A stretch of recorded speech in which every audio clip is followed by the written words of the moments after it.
saya sekarang kedatangan tamu. Tamunya ini dibilang istimewa juga tidak, karena duduk presiden, duduk menteri, duduk gubernur, duduk bupati. Mereka ini adalah rakyat biasa, rakyat yang lagi mencari keadilan. Karena kedua tamu saya ini nasabah asuransi Bumi Putra. Ternyata asuransi Bumi Putra sekarang ini gagal bayar. Ada ribuan nasabah yang tidak bisa mengajukan klaimnya. Nah, mereka mau mengadu, posisi ini kayak apa saya sendiri kan tidak tahu. Justru harus banyak tanya kepada tamu-tamu ini supaya tahu konstruksi hukumnya seperti apa dan langkah hukum yang harus diambil juga harus bagaimana kan itu. Yang sebelah kiri namanya Mas Ari, yang sebelah kiri pojok ini namanya Mas Ribut. Mas Ribut ini di kampungnya tukang ribut katanya kan. Saya ke Pak Ribut dulu, Mas Ribut. Ya. Ceritanya apa sampean ini? Ada berapa uang yang masuk ke Bumi Putra? Ya, atau kapan mestinya jatuh tempo? Terus harusnya dapat duit berapa? Saya punya beberapa polis ya. Oke. Cuma beberapa polis ini ada yang pernah saya habis putus kontrakan, ada yang sudah habis kontrak. Kebetulan yang ini satu polis saya itu habis kontraknya itu di 5 Februari 2020 ini. Nominalnya nggak banyak ya, 10 juta. 10 juta itu gaji sampean nggak akeh ya? Iya. Gaji aku akeh loh itu. Gitu. Jadi habis kontraknya tanggal 5 Februari 2020 sampai dengan saat ini itu belum terbayarkan. Belum terbayar. Sudah pernah datang ke agennya? Agen saya kebetulan sudah meninggal ya. Oh, sudah meninggal. Datang ke kantor? Ke kantor cabang itu keterangan itu tidak bisa membayarkan karena alasannya apa? Bermasalah. Ya masalah itu apa? Ya kurang tahu ya. Katanya Bumi Putra bermasalah sampai dengan saat ini, bahkan klaim yang di 2018 atau sebelumnya itu ada yang belum terbayar. Jadi mulai 2018 sampai sekarang belum ada yang terbayar. Ya, ada yang sudah terbayar, ada yang sudah, ada yang belum. Ya kebetulan sampai belum kan itu. Gitu. Oke, itu yang 10 juta mestinya 15 juta cairnya 10 tahun. Ya. Ada lagi berapa lagi? Polisnya ini. Satu polis lagi itu yang masih tahun 2000 saya lupa ya. Itu ada juga nominalnya juga sekitar 25-an lah. 25 juta. Ya. Itu sudah masuk duit kita. Sudah masuk. Jadi polis saya ini nama produknya itu Mitra Permata ya. Mitra dengan Permata. Sistem sekali bayar saya. Yang pertama sekali bayar. Yang kedua juga sama. Ya. Oh, jadi 25 juta langsung ya, itu. Langsung bayar. Terus durasi kontrak itu 10 tahun. 10 tahun. Itu tahun berapa masuknya yang kedua? Yang kedua Mitra Permata itu. 2000 lupa lupa ya, tapi ya, belum jatuh tempo ya belum ya. Saya percaya sampean sing yang kedua ini nanti akan bisa dibayar oleh Bumi Putra. Saya percaya enggak? Ya. Nek sik percaya kan nemen wong sing iki gak kan itu loh. Iya, jadi kalau dibilang percaya itu ya sangat nggak percaya ya. Karena kenapa klaim yang 2018 sampai sekarang belum terbayar. Nah, pada saat sama sudah berapa kali sih ini ketemu dengan pimpinan atau ketemu satpam berapa kali nagih itu? Kalau kebetulan saya kan domisili di Gresik ya. Jadi saya kantor cabang Gresik itu ya sekitar 3 kali lah saya datang. Sudah 3 kali. 3 kalian saya tidak datang, mendapatkan tidak hasil. Mendapat respon positif atau lah. Di PHP lagi. Oh, 6 bulan lagi, Pak, mau cair. Jadi nggak berani Cak kalau gitu. Kalau dia bilang harus cair sekian bulan lagi harus enggak. Jadi saya yakin seluruh kepala cabang lah dimanapun jawabannya sama itu diserahkan ke pusat. Semuanya diserahkan ke pusat. Pusat dari cabang atau wilayah itu enggak. Iya, kok nek sampe ning pusat, ngomong begitu mana wong pusat diserahkan kepada Gusti Allah. Ya kabeh kan. Jadi konyolnya di situ ya memang. Ada yang teman-teman kita juga kirim surat ke pusat, jawabannya itu untuk berkoordinasi lagi dengan kantor cabang atau wilayah kan cabang minta kepada pusat, pusat kepada ke cabang. Iya. Ya jangan main karambol. Iya. Dan ke kantor wilayah pun kami ke sana ya. Ke sana. Kita datang bersama-sama, kita tanyakan intinya Jawabannya sama sama. ke Pusat pusat juga. atau ke cabang. Nah, ini kan posisi di tengah ini kalau wilayah itu. Betul. Jadi kantor cabang tidak mempunyai wewenang dalam pencairan klaim, terkait pencairan klaim. Jadi hanya masalah administrasi saja. Ini kan lucu bagi kami. Karena kenapa? Kita setor uang kita itu ke kantor cabang. Kok sekarang kita disuruh minta ke kantor pusat? Ini kan lucu.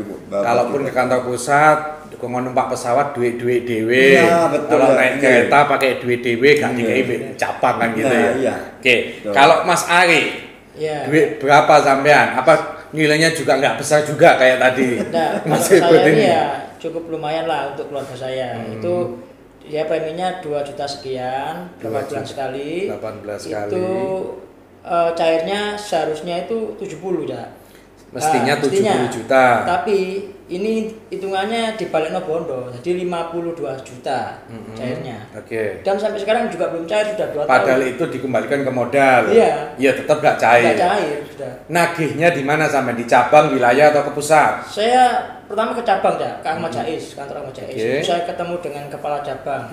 Itu saya tanya juga, tapi dia jawabannya nggak tahu. Gitu. Lucu. Itu Jadi berapa kali dia jawab nggak tahu itu? Berapa kali didatangi? saya sudah 4 kali, jawabannya tetap sana nggak tahu. Jadi kelucuan-kelucuan itu yang timbul itu buat saya tertawa sebetulnya, gitu loh. Ada apa di Bung Putra sebetulnya? Ada apa denganmu? Nah, itu kayak lagu. Oh iya. Oke. Nah, saya pengen tanya, ini dulu tertarik kenapa tidak di asuransi lain? Kan asuransi swasta itu banyak, Prudensial, Aksa Mandiri, macam-macam. Kok tertarik kepada Bumi Putra? Apa karena sama ini podo-podo pribumi nih, duduk pain-pain Tionghoa, duduk pain Prancis kan itu loh. Apa karena agennya cantik misalnya gitu. Ya, kalau Mas Ribut ya apa dulu ceritanya? Jadi kebetulan kan gini, agent ini deket sama orang tua saya. Orang tua saya kebetulan guru, dan saya yakin korban Bumi Putra banyak ASN ya, guru-guru itu banyak. Oke, pegawai negeri. Iya, nggak tahu pegawai negeri, pokok guru lah ya. Jadi dekati guru-guru itu. Begitu dekat, karena dekat dengan orang tua saya ngajak saya. Oh nang kono enak gitu. Ya istilahnya angin surga lah ya. Oke. Uang Di PHP lah. Di PHP lah. Uang 10 juta besok bisa balik 20 juta selama 10 tahun kan gitu.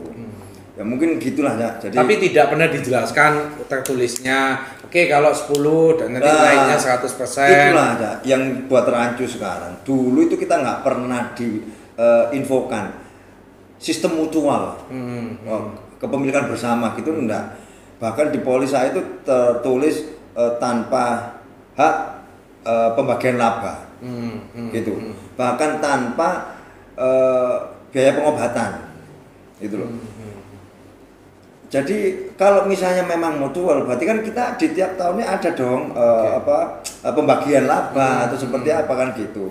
Minimal ada laporan. Ada laporan ini kan gitu. Untung apa tidak gitu ya. Lah sedangkan kondisi seperti ini yang katanya bermasalah baru itu dimunculkan mutual. Jadi nasabah ini nantinya akan menerima kerugian. Jadi, nek untung menengahi, itu nek kaya rugi ngomong. Itu paling pinter itu. Lah itu ya. Pinter itu. Ya memang seperti itu, kita di awal kita memang nggak diinfokan, jadi sebagian besar lah mengeluhnya di situ.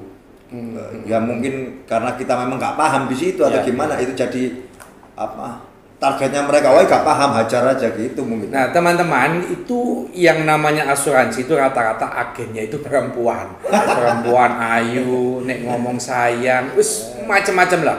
Pendekatannya itu kadang-kadang tidak hanya soal bicara asuransi ansih, tapi ngomong soal rayuan yang entah itu mengarahnya kepada biologis. Nah, tapi sayangnya tadi Mas Ribut itu justru bukan perempuan, tapi dia Mas Ribut terlena langsung nyetor duit sekali gitu ya, nggak pakai angsuran.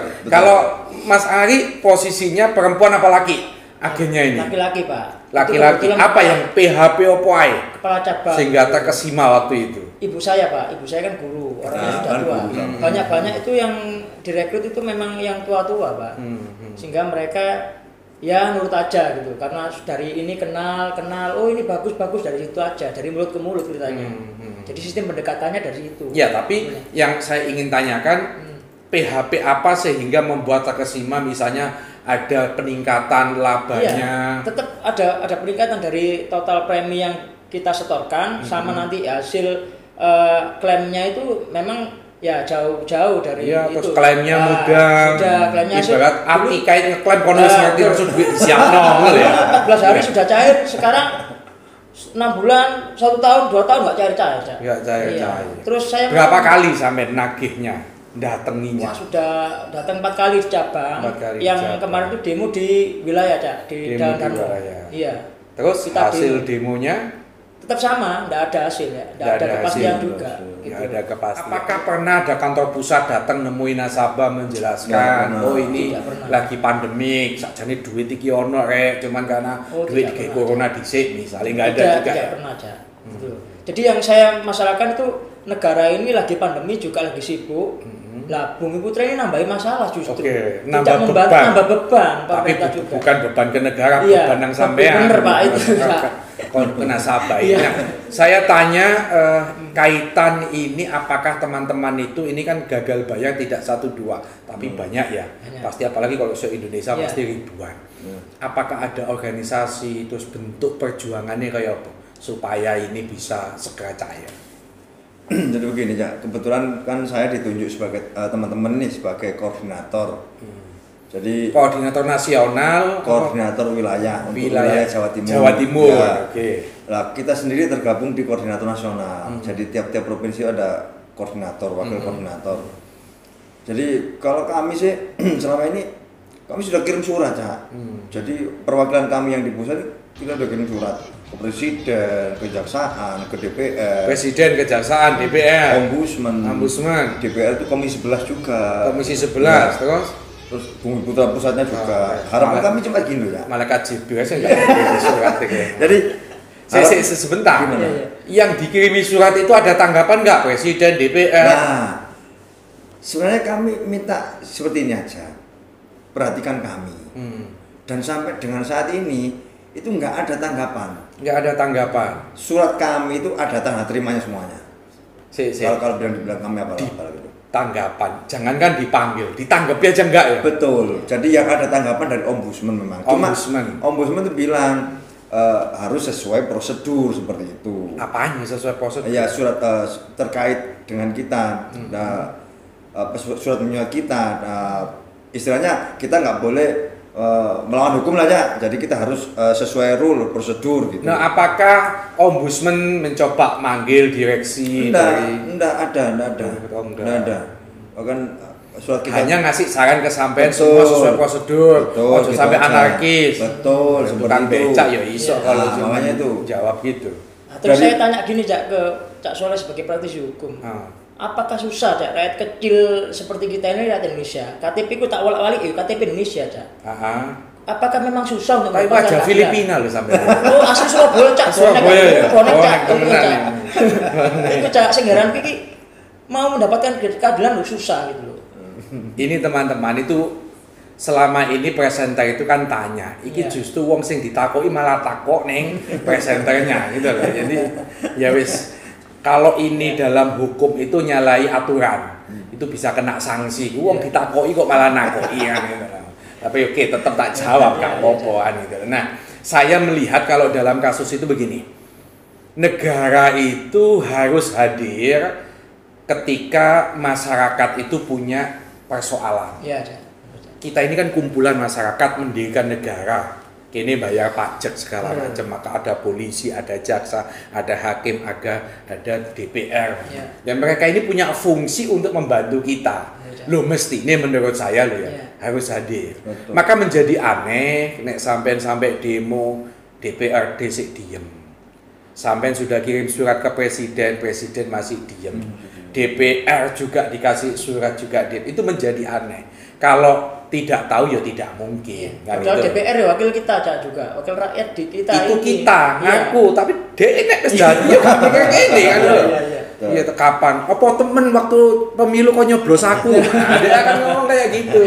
Tapi itu kan akon-akon, enggak apa-apa. Yang penting kita bayar pajak, semua harus pada rule-nya, pada fungsinya.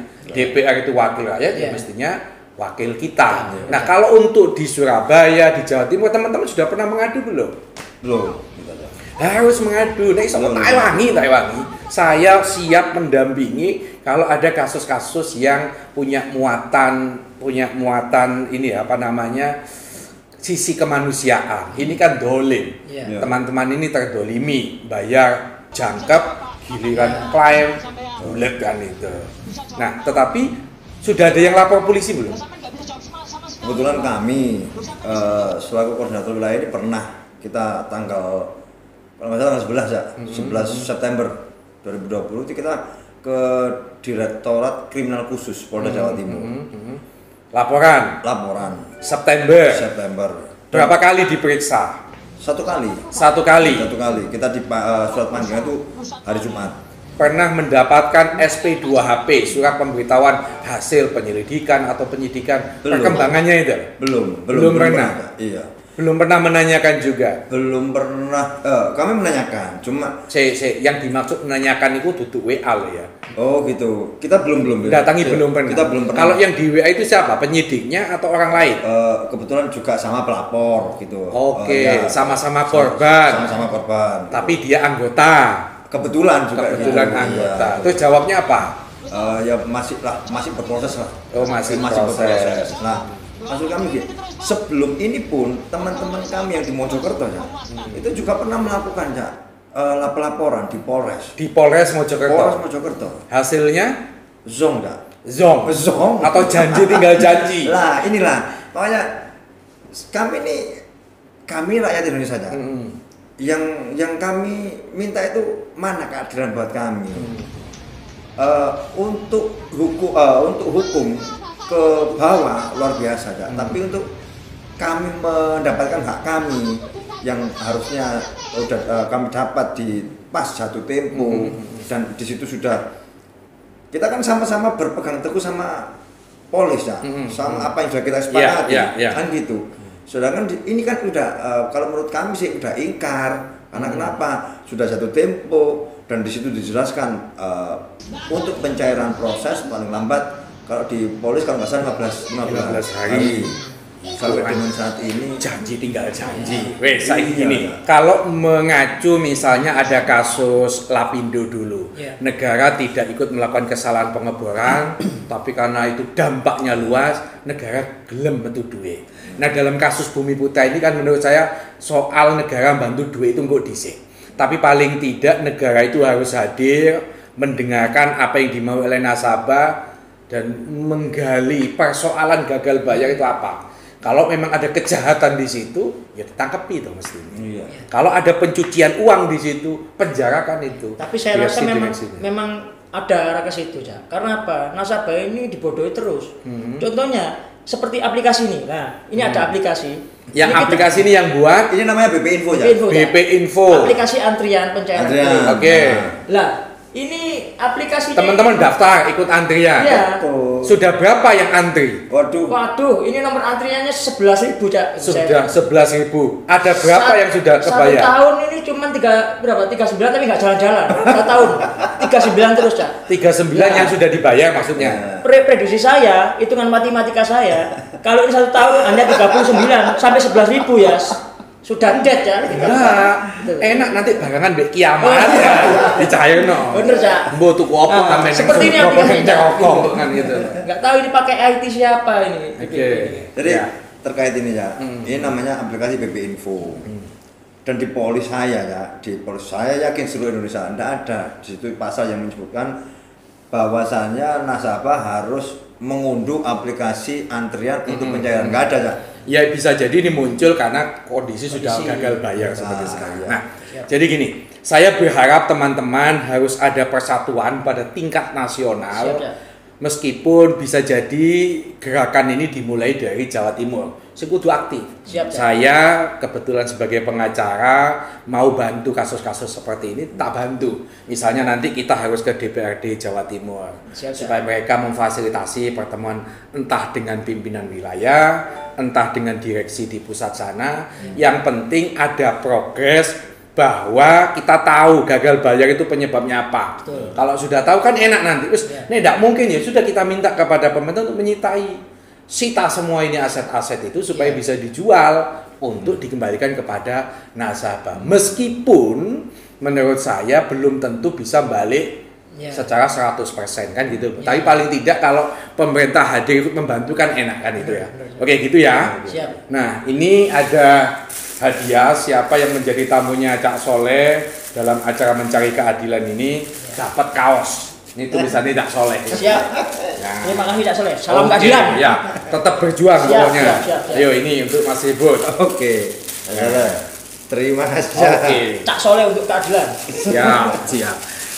Teman-teman, demikian podcast mencari keadilan, kita kehadiran tamu nasabah dari Bumi Putra. Saya ingin mengingatkan kepada teman-teman yang mau ikut asuransi, jangan gampang percaya dengan janji-janji asuransi. Anda harus tahu latar belakangnya asuransi ini secara ekonominya itu kuat atau tidak.